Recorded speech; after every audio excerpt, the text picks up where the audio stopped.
Hello everyone, it's your host SethTheProgrammer, and today we're going to actually be mixing up a little bit. We're going to be doing a Naruto video, why not?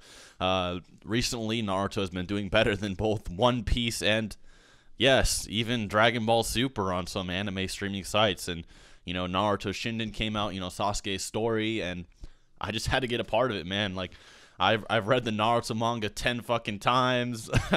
I've read all the guides. I've done so much research on it, and it's like, I really need to stop neglecting the fact that I'm like really knowledgeable in the series, and I thought, you know what, I might as well make a video on Naruto. So today's video will be why Naruto is stronger than you think. So the thing about Naruto is he kind of suffers from the same syndrome as Broly from Dragon Ball.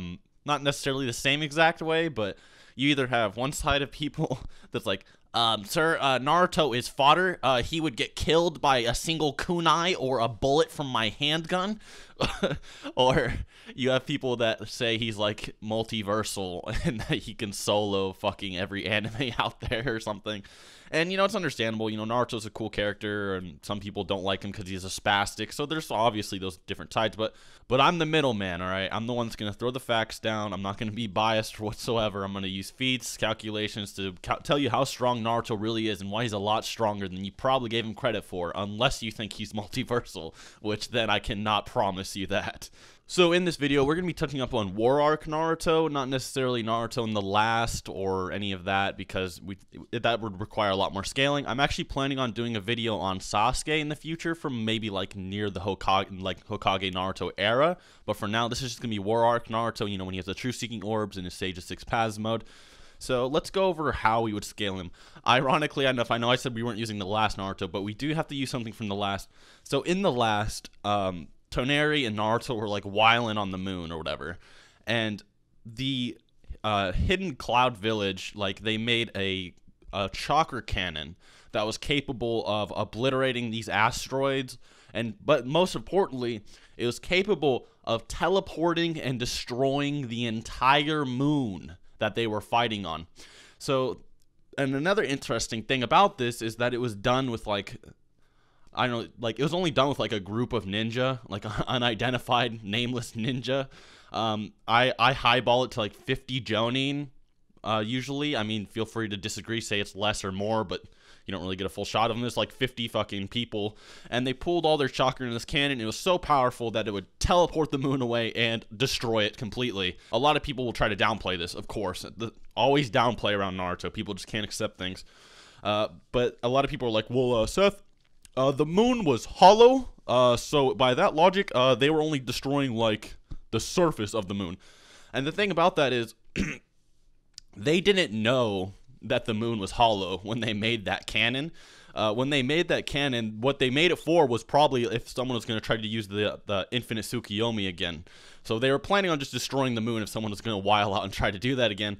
But they didn't know the moon was hollow. There's no proof they knew it was hollow. They're just going to destroy an object as big as the moon, and that's what they calculated for. So regardless of what you think, they were going to destroy a moon, whether it was hollow or not. They did not calculate whether it was hollow because nobody knew it was hollow. So they were just going to destroy a fucking moon. Now, how does this scale back to Naruto? Now, it scales back to Naruto because Naruto, even without his Six Paths form, was capable of, you know, high-fiving everybody in the goddamn Shinobi Alliance or putting his hand on their shoulder, and he was capable of amplifying like 1,000 ninja, even Kakashi, by over 3 times their normal chakra levels. He literally, and like, I know the, if you're wondering how I got the number like 1,000, it's because there were 80,000 Shinobi at the start of the war, so we just lowball and say there's only like 1,000 left or whatever, like the best Shinobi. But regardless, he was capable of like making like 1,000 Shinobi over 3 times stronger. And if you say that, you know, 50 jonin made the moon busting cannon, then Naruto would have over 60 times more chakra than what was required to destroy the moon. Not to mention the fact that in Six Paths, Naruto could take on the Jubi, or the Ten Tails, the same Jubi who is literally another Nine Tails and 8 other tailed beasts in terms of power. So he's not just a Nine Tails like Naruto, he has like 8 other beasts. The same Jubi whose chakra was so large and compatible to that of a small world in sheer size, and whose very existence shook the planet into turmoil. And a lot of people were like, well, maybe this is just an outlier. Maybe this is just some redundant scaling used for plot, and unfortunately, no. So Kaguya, who was stronger than the Ten Tails, after absorbing all of the remaining Shinobi Alliance, like the 1,000 Jonin or whatever, who technically wouldn't even be Nine Tails level, considering that Naruto was able to amplify all of them by 3 times using only half the Nine Tails, so it wouldn't even be a ×2 boost onto Kaguya, made Kaguya so powerful that she was capable of creating the expansive truth-seeking orb. Now, I've read some guides, and if you read the manga, it also says this, but Kaguya was going to destroy the entire planet they were on. And in fact, she wasn't just going to destroy the planet, she was going to destroy the entire world she was in. World in this sense would be translated to universe. Now, before you say, Seth, did you just imply Kaguya was universal? No, I'm not implying that. By world, they're talking about Kaguya's universe. Kaguya's universe is like unquantifiable, like dimension. But it's linked to all these other dimensions. But basically, it's just like a planet with space around it. It's not a universe. And in fact, we don't even know if there was a star in the dimension they were in. We know that some of her dimensions do have stars. However, we don't know if there's a star in that dimension they were actually in. So most people just lowball and say, yes, Kaguya was like large planet level. And, you know, some people will try to debunk this by saying, Seth, the expansive truth-seeking orbs, all the truth-seeking orbs ignore durability, so they wouldn't really correlate to attack potency. And that's true. That's very true. But here's something else you need to realize. The expansive truth-seeking orb was going to obliterate everything by expanding to be as big as a dimension. Meaning Kaguya had so much chakra, she could expand a ball of raw condensed energy to be bigger than a dimension. Let that sink in. Okay, it's harder to make a truth-seeking orb than a Bijuu bomb, right? So are you telling me that if Kaguya made a Bijuu bomb as big as a fucking dimension, that she couldn't blow up a planet? I mean, be honest. Be honest here. I mean, really, consider that fact. I mean, it's true. The only reason she was going to destroy the planet is because the truth-seeking orbs ignore matter and durability, and they just kind of fucking cut away everything they touch. But the fact that she was able to expand it with her own energy, it wasn't absorbing energy, she was expanding it with her own chakra, meaning she herself was capable of making condensed energy bigger than a planet or a dimension. And if you look at Naruto, Naruto was capable of, you know, not only fucking smashing that bitch in the face or, you know, swapping hands with her. Naruto is comparable to that. So Naruto would logically be planetary. I know, I'm already feeling the dislikes for that one. Oh, so that's a fanboy. You know, I'm just throwing the facts down, man. Like, when I first read Naruto, I was like, man, these guys are so fucking powerful. And then the next time I read it, I'm like, wow, these guys are like mountain level.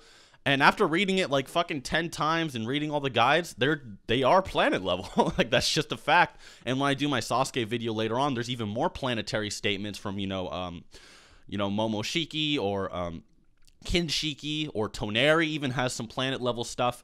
And, you know, it all just kind of makes sense, honestly. I mean, there's numerous feats and statements and guides that all support this kind of, way of thinking. So Naruto is, in fact, planetary. And I've seen a lot of people, try to debunk this. Well, Seth, the Nine Tails was only capable of destroying a mountain. Well, the thing about Naruto is that everything in Naruto is attack potency based, okay? It's mainly used for, hey, this attack, this Rasengan, is only made to kill you, not necessarily blow up this fucking building or something. And I mean, the Rasengans, even though they have like no outer destructive capability, like they can fucking cut down a tree or something, the data books actually say that they're strong enough to even, carve away at mountains. And if you look at Naruto, he was able to even hurt the Nine Tails with their Rasengans, the same Nine Tails that can casually fodderize like 6 mountain busting attacks. Naruto was able to hurt that guy with Rasengans that can only make little craters in the ground. So, I mean, you have to think about it. It's really just attack potency based. It's like their attacks aren't really necessarily meant to do any destructive damage. Really, the only shinobi that has, the only fighter that tried to destroy the planet was Kaguya, and she was going to do it. There was no question about it. The guide said it, she said it, Zetsu said it. Even Kakashi was like, yo, if she does this dimension's going to be gone. She was going to do it. She was the only character that was actually going to destroy the planet, and she was going to do it. So there's no contradictions. And one more thing before we wrap this up. So Naruto's a planet buster, but then here's the ringer argument. Naruto's not even bullet level. Oh god, here we go.